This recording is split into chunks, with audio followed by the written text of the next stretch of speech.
Everyone has a favorite superhero. The one who has always kept my attention is Batman. Christopher Nolan's Batman, to be specific. For me, he felt weirdly relatable. It was Batman's beginning that drew me in, how the murder of his parents informed the rest of his life. His urge to avenge their death might feel extreme to some people, but it still resonates with me. The similarities seem obvious, but the connection is deeper. It's not just in his inspiration that I see the resemblance. The internal conflict he faces is one that I have been dealing with from the moment I learned of my dad's murder. Superheroes are complicated. It's not as simple as saving the day. A moral struggle is inevitable, and it's never black and white. Intention doesn't always match impact. That's a lesson I learned the hard way. I'm no Bruce Wayne, but if you squint hard enough, you'll see a detective in the making. And this is how I got here.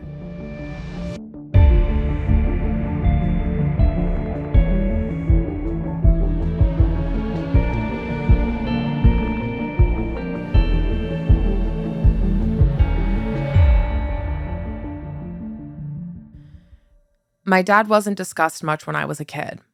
I didn't have much context or knowledge about how my parents met, why they broke up, or what was going on at the time of my dad's murder.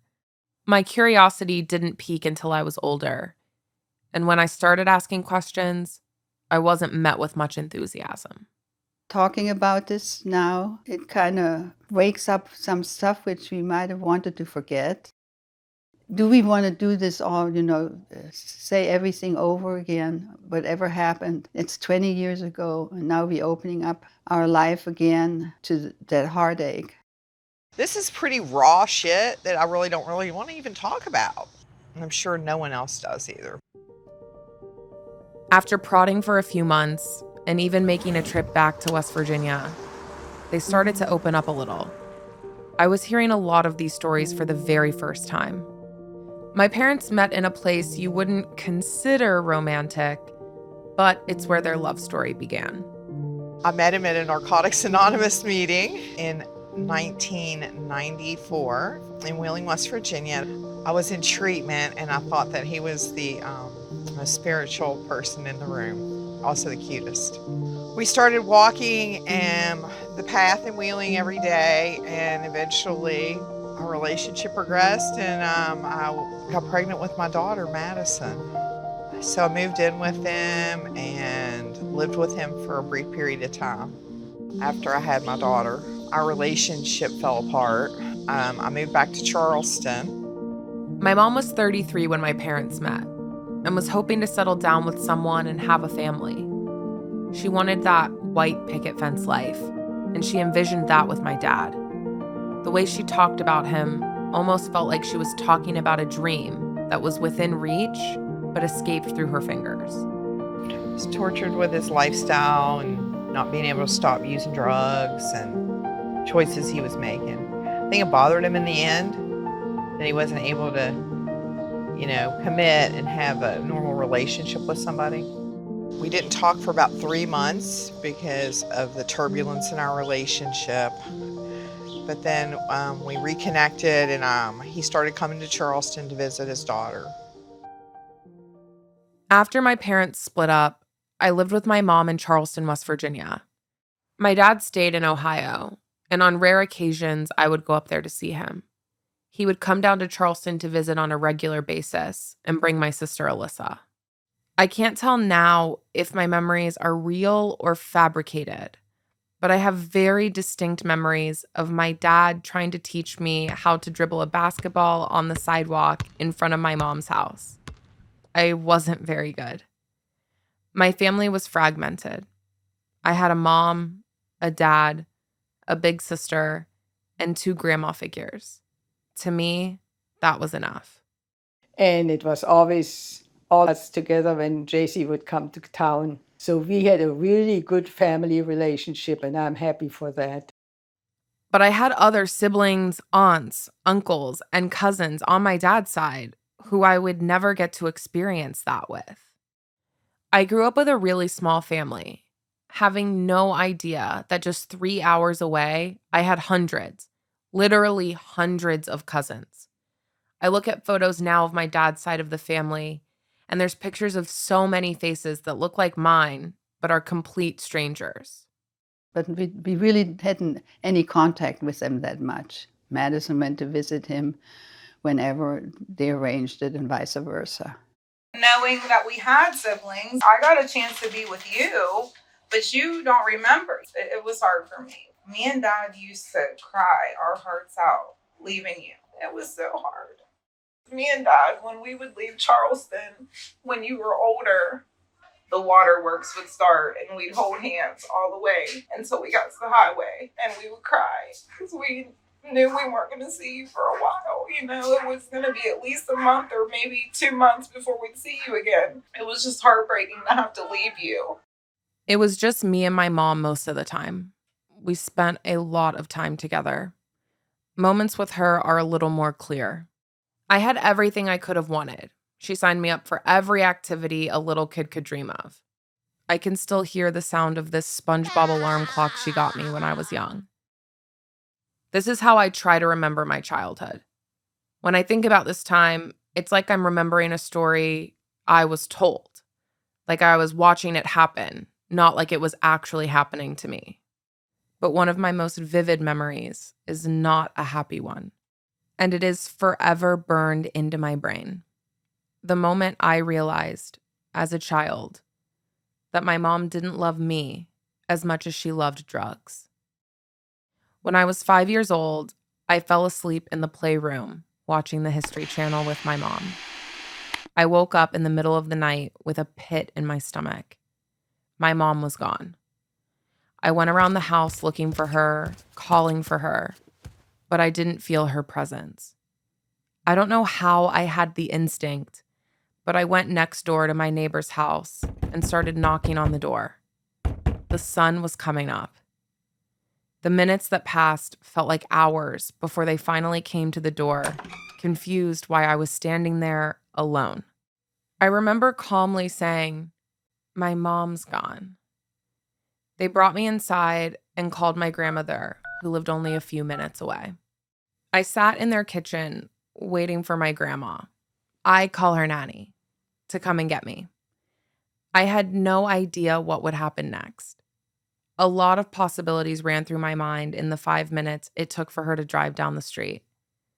I questioned why my mom would leave me. Maybe she just ran to the store and I'm being overdramatic. Or something terrible happened and she was in danger. But then, through the window of my neighbor's house, I saw something in the back alley. My mom pulled up in her red Mercedes convertible with a man in the front seat.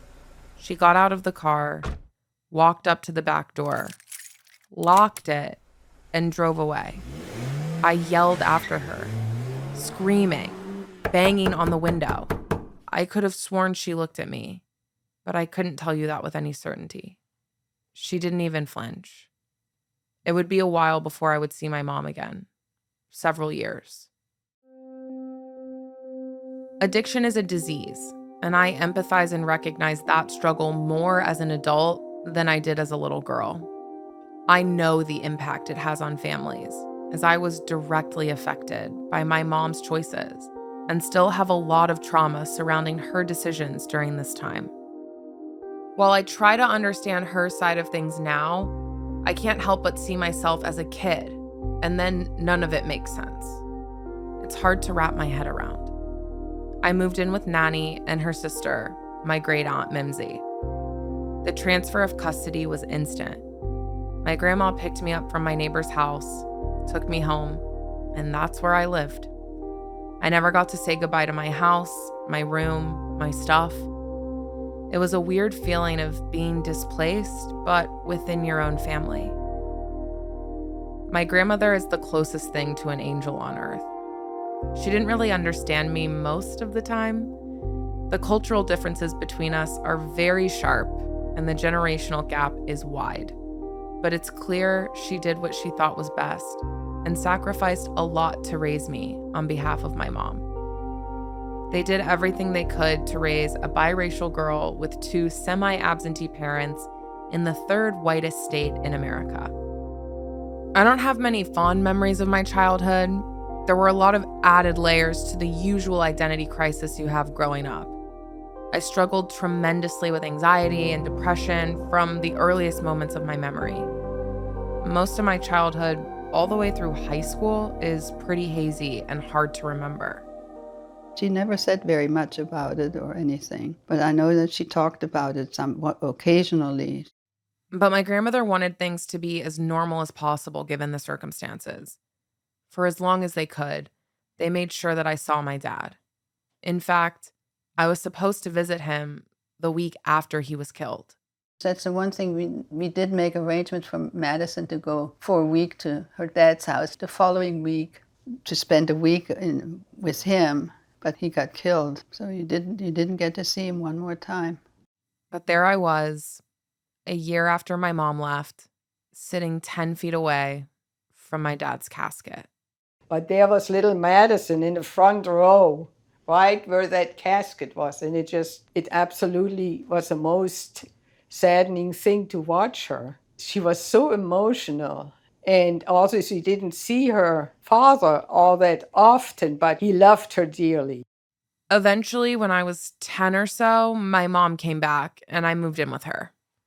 We have had a pretty interesting relationship ever since. Functional, but tumultuous. If you could have any superpower, what would it be? If you had asked me when I was a kid, without hesitation, I would say invisibility. I would have given anything to disappear for a bit and go undetected. But I realized something over the last few years. I always had a superpower. My intuition. I was a couple weeks away from turning 7 when my dad was murdered. And how did my family tell me about the tragedy? They just didn't. I have really vague memories of the summer of 2002. Nanny and Mimsy took me to Texas to visit some cousins on my mom's side. That's when they got the call that nightmares are made of. I was visiting my nephew, my sister and I in Madison, and Madison's father passed away, and we didn't know about it, but they were trying to find us. Nobody knew that we had gone out of town. They got the Red Cross to double check. I don't know why they did the Red Cross, but it was kind of strange. But they finally found us, and we naturally packed our bags and went back to West Virginia and then to Bridgeport. We flew back to West Virginia in a rush and landed late at night. The next morning, we drove to Ohio for the funeral. I remember the drive there, but I don't remember much else. We were worried about Maddie that, sitting there, and what was going through her head. We were worried about her, but she was like a trooper. She was there, and she sat there and watched everything what was going on. Everybody was wonderful. Everybody was so nice to us. I'm still amazed how well Madison handled it, really. Amazing. I didn't know it at the time, but my dad's funeral would be the last time I'd see his side of the family for at least a decade. I wouldn't see my sister Alyssa for over 20 years. In May of 2012, I was 16 years old, weeks away from graduating high school. I went back to Wheeling with my mom to place a headstone on my dad's grave and visit my dad's mom, Grandma Daisy. That's when I got my intuition superpower, and everything changed. No one got a headstone for JC, so I went ahead and purchased it myself. And we took the headstone up there and put on his grave several years after his death. My daughter Madison was with me, and Omar came downstairs. And at that time, Madison had never been told the truth about the murder. She was told he died of a heart attack because she was young and nobody wanted her to hear all the gory, nasty details. And after she met Omar, we get in the car and we're on our way back to Charleston. And she looks at me and says, "You know, Mommy, I think Omar was with Daddy when he got killed and didn't help him." And my blood just went dry. I mean, I felt like the blood come out of my face. And I, at that time, told her the truth for the first time, what happened to her dad. So it was very interesting that, someone who didn't know anything that happened identified that Omar knew something and was there when he died and didn't help him.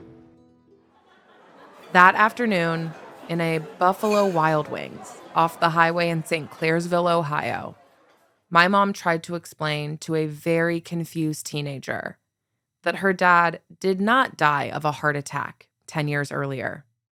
I'm not sure I will ever be able to explain that feeling. I felt like I had been maliciously lied to, as if everyone was watching me believe a made-up story while knowing the truth all along.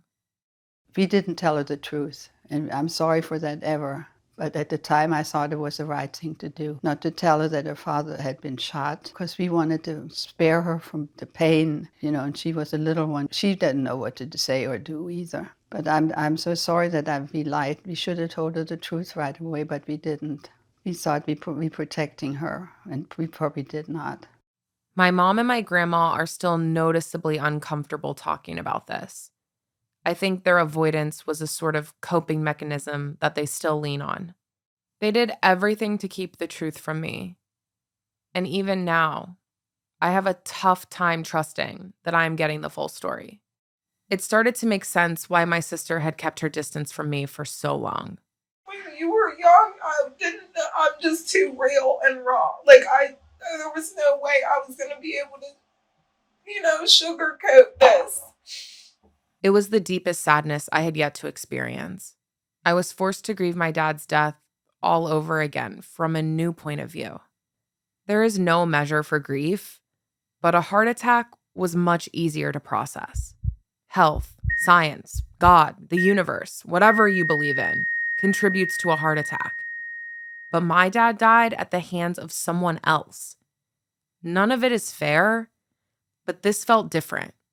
It felt unjustified. The women who raised me all agreed. This man died for no reason at all.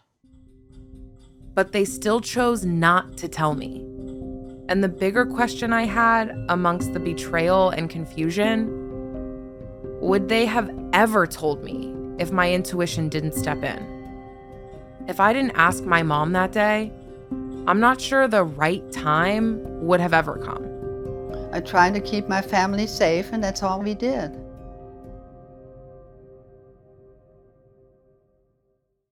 I was at a very pivotal moment in my life when I discovered my dad was murdered. I was graduating high school and entering a new phase of my life that could easily dictate where I would end up in the long term, what I would do for work, who I would surround myself with, where I would live. A lot of big decisions were coming my way. But in many ways, it felt like no matter what I decided, I would end up right here doing this. With a degree in communications, I almost immediately started making video content. This was when I hit my stride. My curiosity was emerging, and documentary filmmaking was part of that natural progression. I made my first feature-length doc in 2016. It wasn't good, but it was a huge stepping stone. My path into the industry was perfectly imperfect. I had no formal training. I did not go to film school. I just went out, made stuff, and sometimes it worked out. I learned a lot through trial and error, but eventually transitioned from making my own home videos to working as a producer in a more official capacity. It almost always happened through a serendipitous connection. And looking back, I still can't pinpoint how I met people the way I did, but it must have been divine intervention. I was building a career creating for others, a freelancer crafting social media content, a producer executing a showrunner's vision. I jumped in and out of a lot of different roles. I worked in sports production, local news, unscripted television, some scripted projects. I was tiptoeing around paths and careers that always led back here. I think I inherited a lot of my creativity from my dad. You shared interest, and I think he might have instilled some of your interest in videos and filming and stuff. I had other ideas for projects, and at some points tried to get them off the ground. but something always stopped me. Part of it was imposter syndrome. I had experience, sure, but I didn't feel qualified or capable enough to do this and do it well. I was diving headfirst into a very uncomfortable space. I knew I would be opening up a lot of wounds, not just my own, but my family's as well. If and when I decided to tell this story, I knew I had to be 100% in it. My heart and my head had to be on the same page for this to be everything I wanted it to be. But the spark just never came. Until one day, I had a life-changing realization. I was driving from Portland, Oregon to Charleston, West Virginia in the beginning of May of 2020. I was listening to all my favorite true crime podcasts on the 41-hour drive across the country. I had a lot of time to listen, but also a lot of time to think. I could do this. I could make something just like this. But mine would be different. This wasn't going to be someone retelling someone else's story. This is my story. This is my life.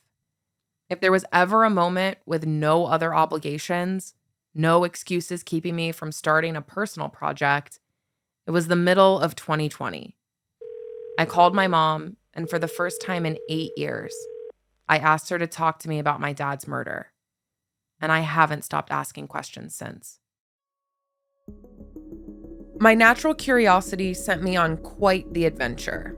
I was hounding everyone within close proximity of me with questions. But I wasn't close, in location or relation, to the people who were in Belmont County at the time. So I started making some uncomfortable phone calls. First, I reached out to the Belmont County Sheriff's Department. I had heard enough of these true crime podcasts to know that you can request police records for anything. Actually, you can't. Sometimes they say no. Or in this case, they say sure, and then ignore your calls for the next 9 months. I skipped over the Sheriff's Department and got in touch with the Belmont County Prosecutor's Office. I was connected with David Liberati, the Assistant Prosecuting Attorney. He handles the public records requests for Kevin Flanagan, the Belmont County Prosecutor.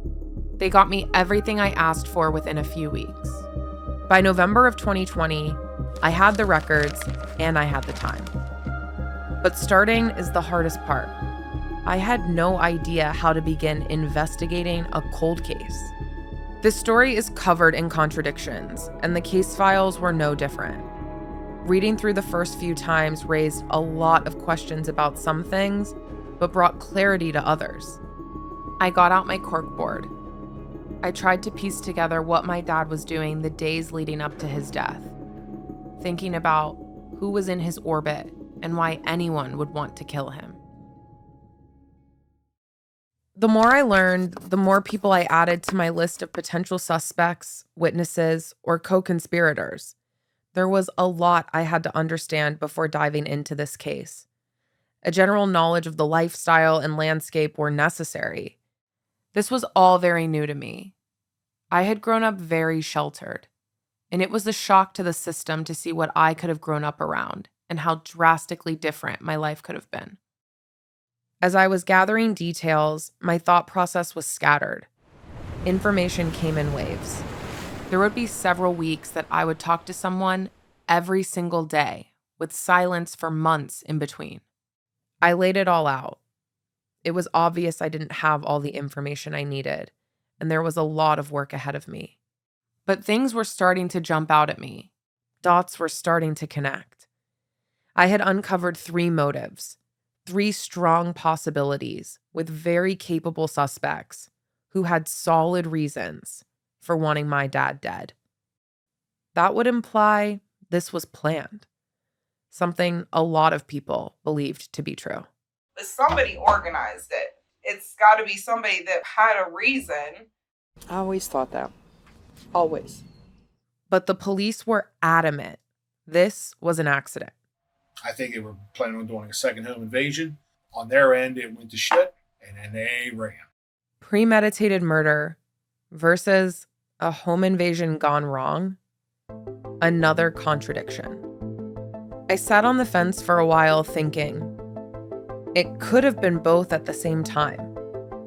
Someone could have wanted my dad dead and accidentally found themselves in the situation to make it happen that night. But I was basing this all off of what I thought, not what actually happened. Diving deeper into the case files, meticulously combing through the witness testimony, and interviewing the people who were there at the time would reveal more than I ever imagined. And it would shed light on these theories, these suspects, and send me down a rabbit hole that I'm not sure I will ever be able to climb out of. My dad was heavily involved in drug trafficking, and he eventually turned on his own, which created some enemies. I mean, a lot of people didn't like your dad because he was a snitch. And we've all heard the phrase, snitches get stitches. My dad, in his attempt to save himself, worked with the police to turn in quite a few drug dealers, one bigger than the rest. But when you aim at the devil, make sure you don't miss. It's kind of like the cartel. They'll kill their own child if they've snitched on them. If they're going to take away their money and their freedom, they don't care who you are. It's also no secret. My dad loved women. It just seemed like he just liked to enjoy life. We'll call it that. But for every woman that loved my dad, there was a jealous man lurking in the shadows. One in particular was always around. He had involvement with at least 2 of my dad's exes. Sounds like someone with motive. When I started naming suspects, my mom got nervous. These were names she had heard before. When my daughter started inquiring about her dad's murder, I'm a little bit concerned because there's some shady characters involved, and the streets are different than real life. The police ruled out some of these people years ago for various reasons. In the eyes of the law, they are innocent until proven guilty. But as I started to piece it all together, everyone became a suspect, and no one could be trusted. I started to understand the paranoia my dad was experiencing towards the end of his life. I was about to learn about the darker side of my dad, his decisions, and what possibly led to his death. I always knew I would tell this story, but I didn't know how I was going to tell this story. I just started recording everything. I sat people down for video interviews when they would let me, but my mic was ready at all times. I had no idea what this would become, or if anyone would end up hearing anything. In a weird way, this felt like fate.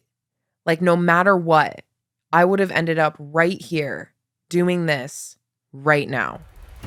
People have spent 21 years trying to solve this case. My family, the Belmont County Sheriff's Department, the county prosecutors, and now it's my turn. As far as beginnings go, I certainly didn't think my life was shaping out to be anything extraordinary. A year ago, I was explaining my dad's story to a stranger, and they looked at me and said, "You're kind of like Batman." I couldn't see the bigger picture as a 6-year-old, but this was my origin story. I guess you could say, I'm Batman.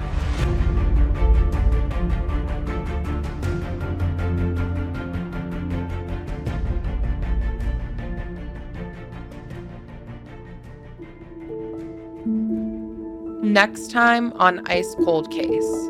And I did tell him that Deneen was going to be the end of him. And we were about to go to court the next morning after Dad's death. Because I saw him several years ago and haven't seen him since. He's like vanished. Ice Cold Case is brought to you by Yes. It's written and produced by Madison McGhee. Also produced by Jeremy Bembo. Recorded by Danny Sellers. Mixed by Cody Campbell. Our music is by Matt Bettinson, with creative direction by AJ Christensen.